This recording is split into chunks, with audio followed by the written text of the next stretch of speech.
Hey, Larkin Rose here, and wanted to do a video about the recent shootings, the one in Connecticut and the one in Aurora, Colorado too. And I would start by cautioning people, beware anytime something happens that's so horrible and dreadful and shocking that you feel your feelings and emotions drowning out your ability to think rationally, because that does not lead to good things happening. Now, there are a lot of things about both stories that are sort of, the reporting was either horribly incompetent or just plain inaccurate. In the Connecticut one, the story was he had two handguns, a Sig Sauer and a Glock, and later it was, no, he had a rifle with him. The first time it was, there was a rifle he left in the car, and then suddenly, no, he did the whole thing with a rifle. So, I don't know what the truth was, I just know the media changed their story about a zillion times. I'm assuming that the Connecticut situation is kind of what it looked like, which is one guy who's not mentally there, and for whatever reason, we still don't have a motive, they admit they don't have a motive yet, went on a killing spree. It's still fishy and weird to me, and it doesn't really make sense. The one in Aurora was just hugely bogus. I mean, to me, the first time I heard that story, I said, MK Ultra. Perfectly fits in every way, and doesn't it all fit the normal? They have no motive in either case. But Connecticut, I could believe that it's what it looks like. You know, maybe it's not, but I could believe that. Aurora is totally bogus. The way they reported it, I think that was something a lot fishier about that. But other people have talked about that. I'll let them deal with what actually happened. And other people have mentioned the fact that Obama's all tearful on TV and looking so emotionally moved by this, and come on, you know, look up what he's doing with drones. He has personally given the orders that have killed a heck of a lot more kids than 20. And so don't give me that, oh, here's this compassionate president. No, he's a murderer. There's a murder in the White House. There's always a murder in the White House. Other people, yeah, it's a horrible thing, I can feel compassion, but when that murderer gets up on TV and pretends to be so moved, give me a freaking break. You know, get Charles Manson up there and shed a tear while you're at it. Now, as for the Connecticut shooting, first of all, media says the guy is 20 years old, which means he wasn't allowed to possess a handgun in Connecticut. He did anyway. He wasn't allowed to have a gun on school property. He did anyway. Surprise, surprise, murdering people is illegal, but he did it anyway, over and over and over again. The idea that, well, if we passed another law that said it's illegal even again, that would do something, come on. You know, people say, well, we need to do something. Well, not that. Obviously, writing on a piece of paper, you're not allowed to do this, didn't work. It didn't stop him. And unless you want to pretend that somebody can write on a piece of paper something that will actually make it so bad guys can't get guns, then it's just totally ridiculous. And if you look into that, you realize it doesn't work. It doesn't ever work. So, to call for gun control when he already broke half a dozen laws, writing one more that, oh, that one he would have suddenly cared about. Like, I don't mind murdering people, and I don't mind breaking this law and this law and this. Oh, but they wrote another law that says I'm not allowed to have a whatever. So, gosh, I'm not going to do it. Come on. Get a little bit realistic here. And what law would he even propose anyway? They weren't his guns. He didn't buy them. As the story goes, he killed his mother and took her guns. I don't know how hard he had to try. I don't know what happened. I don't know we'll ever know. But what law would you pass in this case anyway? To say you're not allowed to own firearms if your son isn't all the way there or something? And of course, the thing that the leftists and the tyrants are talking about is we have to take away all these military-style weapons from you stupid rabble and have only the government mercenaries have them. Now they know that assault weapons, a term they constantly misuse, that semi-automatic rifles are used in a trivially small amount of crime. Now, this particular story was big and scary and shocking and horrible, and so, you know, I'm not saying, oh, it's trivial what happened. Statistically, it's trivial. There were more murders on that day in the rest of the country than there were in Connecticut on that one day of this horrible mass shooting. And in a tiny percentage, these assault weapons, which aren't assault weapons, they're semi-automatic rifles, are used. And the politicians know that, so maybe you should start thinking, why do they constantly focus on a weapon that is used in a trivial amount of crime? And if you dare to think about that rationally, you might actually come to realize what they want is to take away the weapons that the people would use to defend themselves against their own government, a la the Second Amendment. That's why that's what they care about. They're not that concerned about handguns or knives, for that matter. They're scared of what people might use to resist government. So that's what they're trying to ban, even though statistically it's insignificant. Now, it's really hard for us to grasp the size of the country and what 300 million people really means. We hear, 27 people murdered. That's huge, except that's like half of the daily average in the country, which is horrible. But people, they hear a story like that and they sort of project it onto the whole world when it isn't the whole world. It was a statistically tiny blip, but because of the nature of the story and, this horrible, children dying and, every horrible thing you can imagine, it's all the media is talking about. Now the hundreds of people who have been murdered since then in the country who didn't get mentioned in the news, well, it's just because the story didn't quite fit and it didn't make for a good shock thing that would keep people interested. So never mind all that detail and stuff. Let's get into the basic concepts involved. When somebody hears, oh my gosh, there's somebody shooting people at a school and they dial 911, why do they do that? Because they want the cops to come running. Okay, why? Do they think the cops are going to come running in and their fancy hats will save the day? Or do they think the cops will come running and their shiny badges will stop the bad guy in his tracks? Or do they call the cops because they want the cops to show up with guns so that the cops and their guns can stop the psycho and his guns? We all know that that's why people call 911. I want a good guy with a gun here to deal with a bad guy with a gun here. This is not complicated. That is the solution. If there's a bad guy with a gun who's willing to kill innocent people, you can reason with him and ask nicely or write legislation. The only thing that's going to stop him is a good guy with a gun. Obviously. And the idea, and nobody's out there suggesting that, oh my gosh, look at what the shooter did, let's disarm the cops. But that's no more ridiculous saying, look at what the shooter did, let's disarm all the innocent Americans who own firearms. Why? What did they do? They're a protection for you. But because of the agenda of the control-freak collectivists trying to twist this into everybody out there is a potential murderer, let's disarm them all because of what that guy did. Well, why don't you start with, oh, look at what that guy did, we better disarm the cops. I'd be more for that than disarming the general public. But it's a silly misdirect, and the fact that so many people are falling for it is just kind of sad. But it's kind of understandable because it is so emotional and so horrible that so many people just say, we have to do something. And they don't bother to think, well, do what? Are you doing something to make yourself feel better? To make yourself feel like, well, at least I did something? Or are you just doing something because you actually want to fix the problem?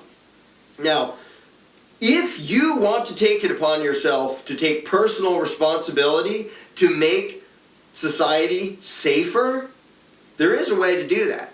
If you're of sound mind and sound body and responsible enough to do it, buy a gun, learn how to use it, get a carry permit if you're somewhere where you can do that, and take it upon yourself to be one of the good guys who has the ability and willingness to use force to protect the innocent from the bad guys.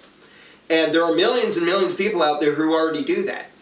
And they're called gun owners.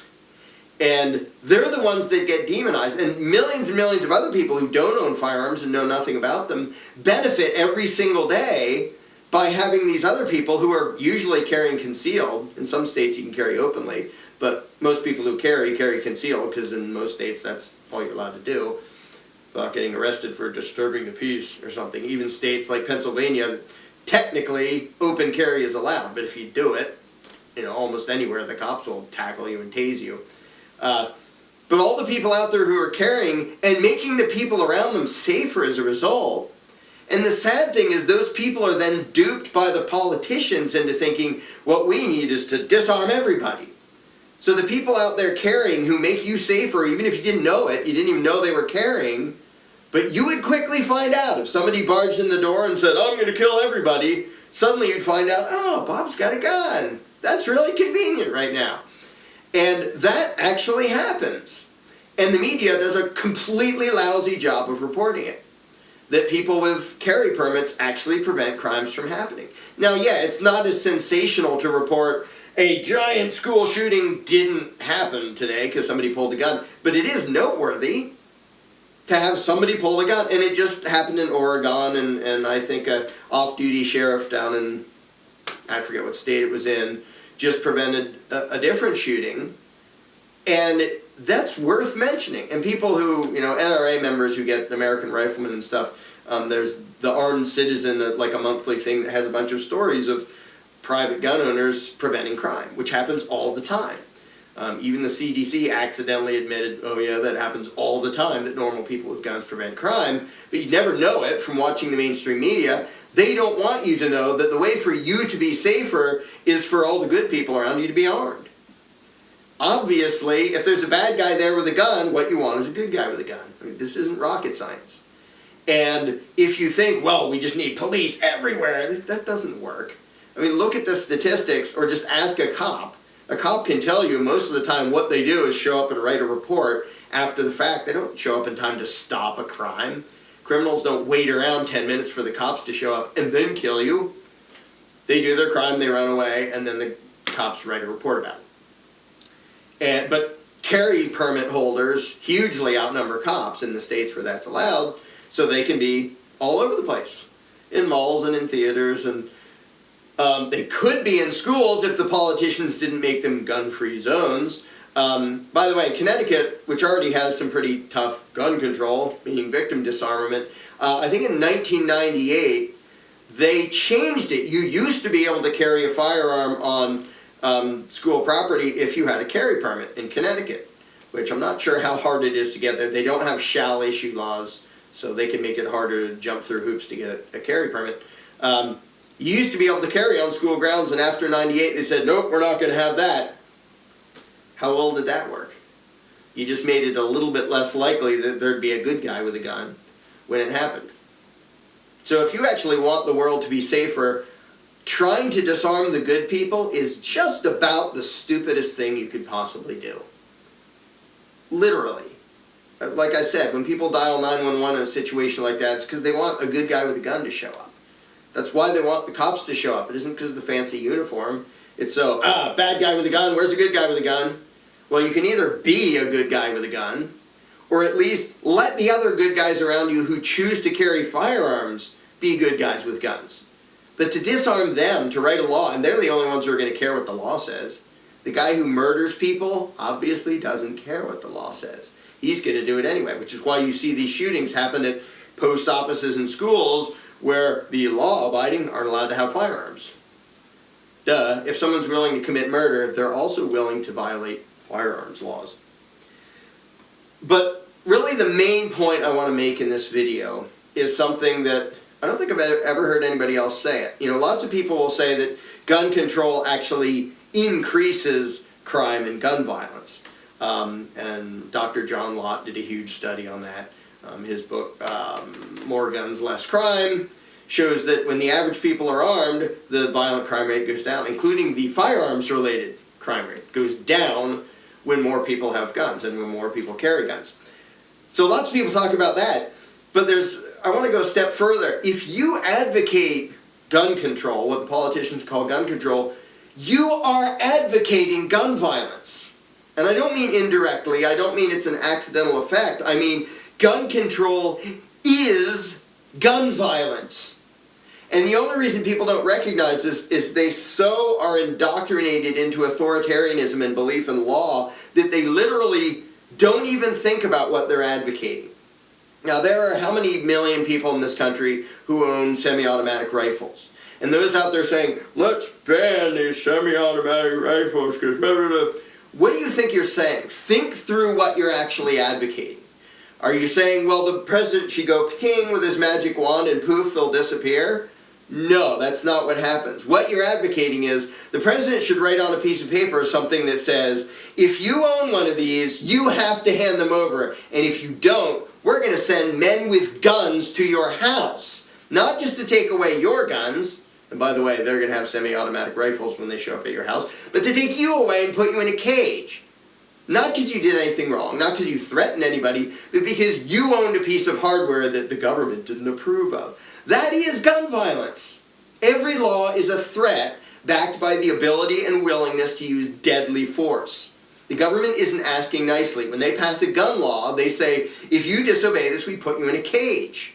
And we will use whatever level of force it takes to get you in our custody and cage you. And if you resist, and when we show up with guns, if you resist with guns, we will shoot you. So if you're out there advocating gun control, thinking that's peaceful and compassionate, think about what you're actually advocating.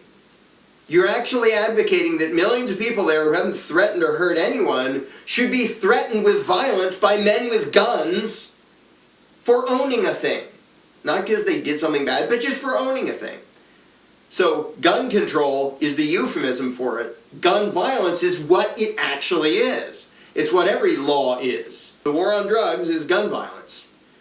The gun control is gun violence. Tax collection is gun violence. Everything government does is a threat backed, is a command backed by the threat that men with guns will show up and do bad things to you if you're caught disobeying.